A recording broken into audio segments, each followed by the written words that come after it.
Olá, começamos mais um Pauta Especial. Hoje vamos falar sobre a síndrome da alienação parental.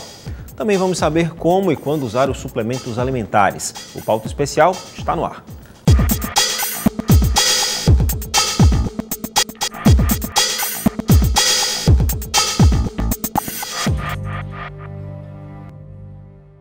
Às vezes, quando um casal se separa, acontece do ex-marido jogar os filhos contra a ex-esposa ou vice-versa, a mulher jogar os filhos contra o ex-companheiro. Enfim, independente do caso, o nome disso é alienação parental e é preciso combater essa prática, principalmente porque as maiores vítimas são justamente os filhos desse casal. Para falar sobre esse assunto um pouco mais, eu converso agora com a juíza da família, Ana Florinda. Doutora, bem-vinda ao nosso programa. Bom, eu expliquei assim por alto, mas existem vários graus de alienação parental, não é isso? Exato. A alienação parental, ele é tratado na psicologia e com a reincidência de muitas situações que foram acontecendo com a separação dos casais, houve a necessidade de se estabelecer dentro da lei o que era efetivamente a alienação parental. Então, no ano 2010, nós tivemos uma lei, que foi a Lei 12.318, que veio, digamos assim, tipificar as situações que pode ocorrer a alienação parental e que pode ocorrer. Na verdade, apesar de se chamar alienação parental, ela pode ser praticada também por outras pessoas que não sejam os pais. Não precisa ser pai e mãe, não. Não, né? é uma pessoa que tenha sobre a sua responsabilidade, sobre a sua autoridade a criança. Eu digo que é muito praticada também por avós, né? E a alienação parental de avós é terrível. É aquela coisa meio feia, falar, mas a ex-sogra às vezes é complicada. Avós, eu sou avó, mas posso dizer que a alienação parental dos avós é terrível. Nossa. E tios, né? Pessoas que tenham exatamente sob sua responsabilidade a criança e que tenham esse poder de formar na criança uma imagem negativa de um dos seus pais, né? Criar uma imagem negativa, de afastar, de isolar aquela pessoa da vivência com os seus pais. Aí vai desde falar mal daquele pai ou daquela mãe até, sei lá, fazer com que a criança não queira ver. Exatamente. Porque ela não, o parente ele não pode proibir, porque legalmente o pai ou a mãe tem direito, mas a criança pode não querer. Isso é alienação parental. Olha, também. existem muitas maneiras de você alienar. A lei dá várias situações, como, por exemplo, situações extremas da pessoa se mudar de um endereço para outro sem deixar as referências, onde o pai pode procurar, onde a mãe pode procurar, né? Às vezes criar situações que não seria necessária aquela mudança e mudar apenas para afastar. Né? Entendi. Então, dificultar o acesso também pode ser considerado alienação. Com certeza. Inclusive, existem situações extremas também que eu considero, que é de criar, digamos assim, as chamadas falsas memórias na criança, que é fazer uma acusação de abuso sexual. Tudo isso, claro que isso aí já é a situação mais grave, mas acontece, infelizmente, são situações que ocorrem. Quem é que normalmente aliena com mais frequência? Aí? O pai ou a mãe? Tem dados? A senhora falou da sogra, né? Da ex-sogra, da avó, no caso. Mas quem é o mais alienador aí, no fim das contas? O homem ou a mulher? Olha, eu acredito que não haja, assim, um perfil preferencial para a mulher ou para o homem. Contudo, como a maioria das guardas unitárias, não é? Tem uma lei nova agora, 2005, que fala da guarda compartilhada, exatamente para combater isso. Mas como atualmente a maioria das guardas únicas são conferidas às mulheres, assim, mais de 80% ainda é assim, então, evidentemente, como a mulher ela cria no dia a dia a criança e que ela tem maior poder de influência, então a gente nota que é mais alienado ainda o homem, exatamente por ele não estar no dia a dia da criança, e quando você está no dia a dia, o seu poder de influência é muito maior. A senhora falou que existe uma lei que tipifica, mas ela criminaliza essa prática? Sim, ela pode. Criminalizar é aquela situação em que você pode, por exemplo, acusar de assédio sexual uma criança, etc., que isso não seja verdade, né? Só para criar uma situação de afastar. Mas na lei de alienação parental em si, nós temos as chamadas penalidades administrativas, que é o afastamento da criança, a perda da guarda, é você aumentar a convivência do pai para poder compensar aquela dificuldade existente, não é? E pode até exatamente ser a perda total do poder familiar para aquela pessoa que aliena. Como é que a lei toma conhecimento desses casos? Geralmente chega como isso? Para a senhora, por exemplo, na vara da família, como é o pai que leva, é reclamação, é denúncia? Como é que chega a isso? Olha, praticamente todos os casos de guarda, sempre há digamos assim, uma visualização dessa possibilidade da alienação parental, não é? Mas para ela ser formalizada, ela pode ocorrer no processo como um incidente, que é um incidente dentro de um processo de guarda, haver uma denúncia de que está havendo alienação parental. Então, o juiz trata esse incidente dentro do processo ou até iniciar o processo com ele, um processo à parte, e aí você vai determinar, fazer o estudo do caso, que é o estudo psicossocial, onde o psicólogo, assistente social e outros profissionais, eles vão fazer aqueles testes psicológicos, né, que ele é bem detectado na área da psicologia, na interdisciplinariedade. E ele vai através do SAP, que são as síndromes, né, que é aqueles efeitos que provoca na criança, ele tem como reconhecer dentro da profissão dele e apontar que a situação efetivamente está em curso.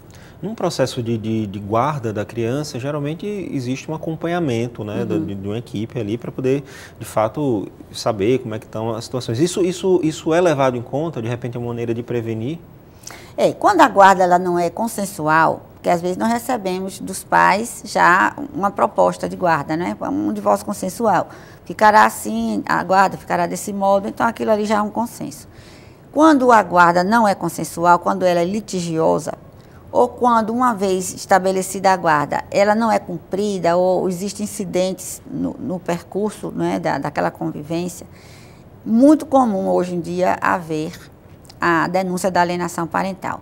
Inclusive, é possível falar também que existe a possibilidade da pessoa que aliena, ela ser condenada em danos morais, né? Se for caracterizado dano moral, até essa possibilidade de incidir a responsabilidade civil. Tem que pagar alguma multa aí por ter falado mal do outro. No caso, até uma indenização, aquela pessoa que foi objeto da alienação. A senhora falou da SAP, né? A SAP é a Síndrome da Alienação Parental, que justamente são as consequências para o ponto mais frágil aí desse binômio pai e mãe, né? Exato. Que são os filhos. E que é justamente quem sofre.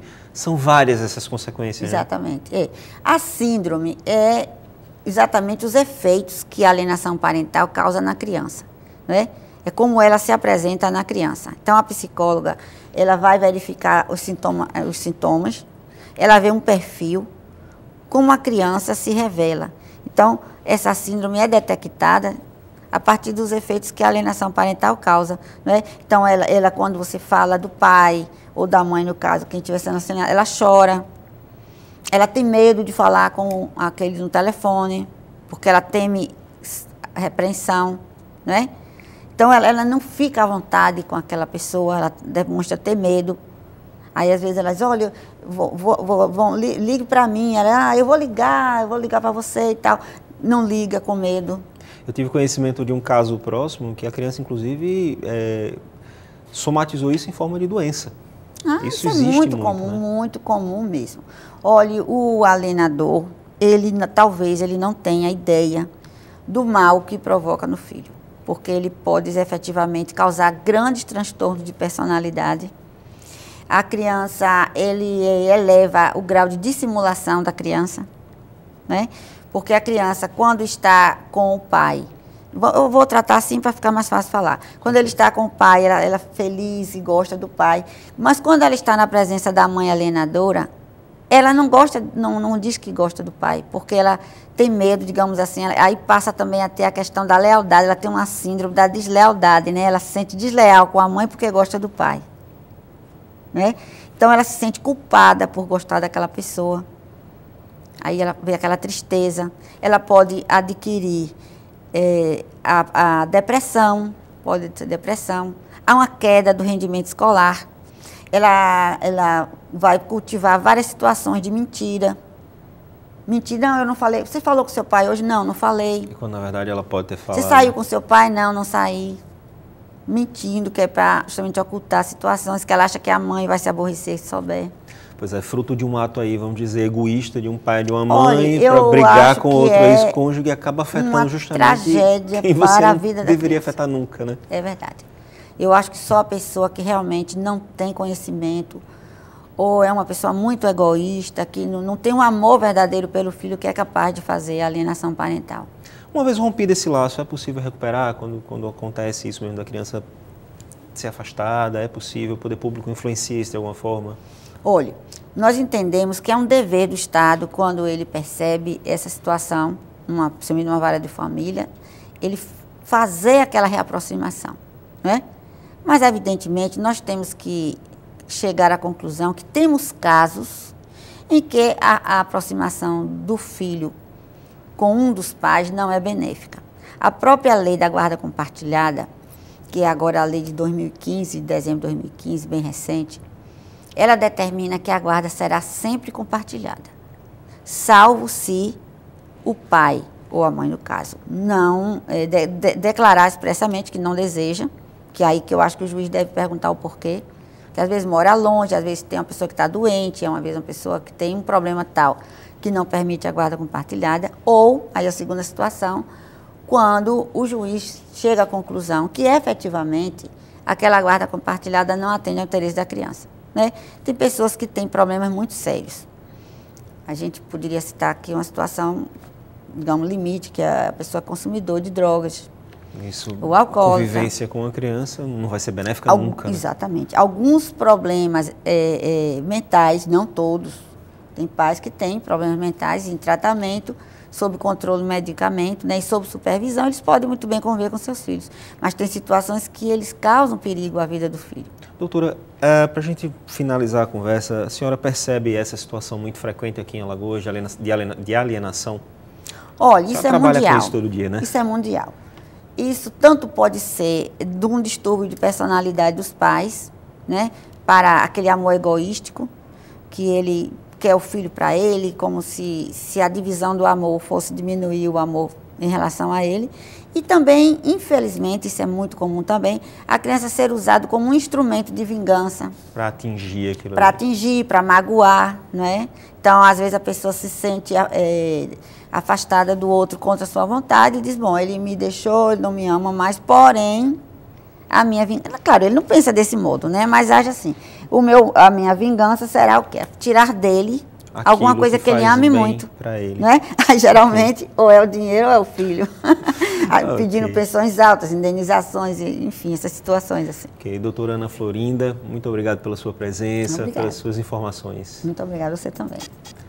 No próximo bloco a gente fala sobre os suplementos alimentares, como e quando usar de maneira correta sem prejudicar a saúde. Até já!